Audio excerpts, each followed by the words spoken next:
వాళ్ళకి ఆంధ్రజ్యోతి రాధాకృష్ణ గారు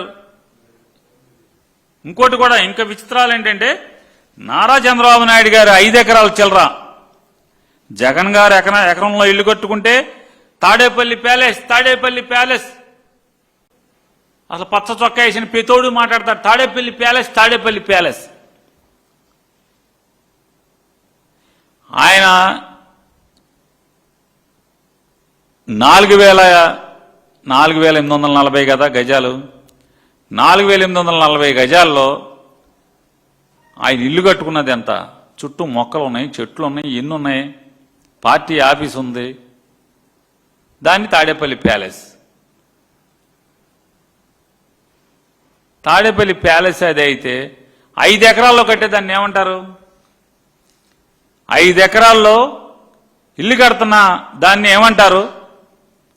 ఆ కట్టుకునేవాడిని ఏమంటారు? చంద్రబాబు నాయుడికి చెప్పండి. ఎంత విచిత్రాలు జరుగుతాయంటే, నారాయణ గారేమో ఏమయ్యా మమ్మల్ని తాకట్టు పెట్టి అప్పు తీస్తున్న నాలాంటోడు ఉంటాడు. ఏమయ్యా మంత్రి నారాయణ గారు, ఈ మధ్య నారాయణ గారు అంటే సిపిఐ నారాయణ గారు మొన్న ఎప్పుడు అడుగుతున్నాడు, నువ్వు నారాయణ పిల్లలను నన్ను ప్రశ్నిస్తున్నావు అనుకుంటున్నాను అన్నాడు సిపిఐ నారాయణ గారు. ఇక ఆయన మరి పేరన్నా లేదు, సిపిఐ నారాయణ గారు అని అనాలి, లేదా మంత్రి నారాయణ గారు అనాలి. మంత్రి నారాయణ గారిని క్లారిటీ ఇచ్చేస్తాం, మీరు కాదు, మంత్రి నారాయణ గారు. నవ్వుతాను నిజంగా. సిపిఐ నారాయణ గారు ఫోన్ చేసి నువ్వు నారాయణ అంటే నన్ను అనుకుంటున్నావు అని ఆయనే ఫోన్ చేశారు నారాయణ గారు.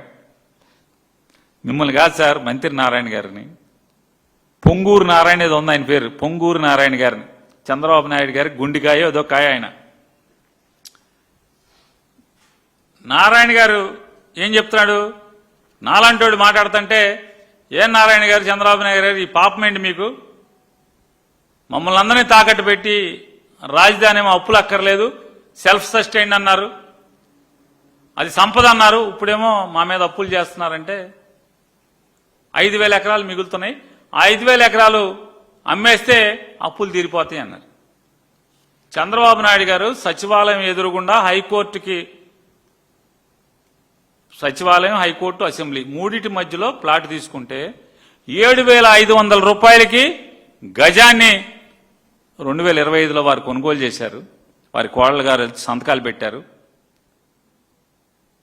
వారి కోడలు గారే వచ్చి సిగ్నేటరీ కింద లోకేష్ గారు, శ్రీమతి గారు వచ్చి అక్కడ పొలం కొనుక్కున్నారు. పొలం కొనుక్కున్నామని ఏడుపు కాదు. ఈ 2024లో వాళ్ళకి అక్కడ ఎట్లా ప్లాట్ వచ్చింది, ఎలా వచ్చింది, కొత్తగా ఎందుకు ఇచ్చారు అక్కడ ప్లాటు, దాన్ని మీరే ఎందుకు కొనుక్కున్నారు? ఎందుకంటే మీరు కొనుక్కుంటామన్న తర్వాత బేరం కుదిరాక వాళ్ళకి అక్కడ ప్లాట్ ఇచ్చారు కదా. నారాయణ గారికి అక్కడికి వచ్చింది, మామూలు రైతులకు ఎందుకు రాదు అని అడుగుతున్నాను. ఇంకొకటి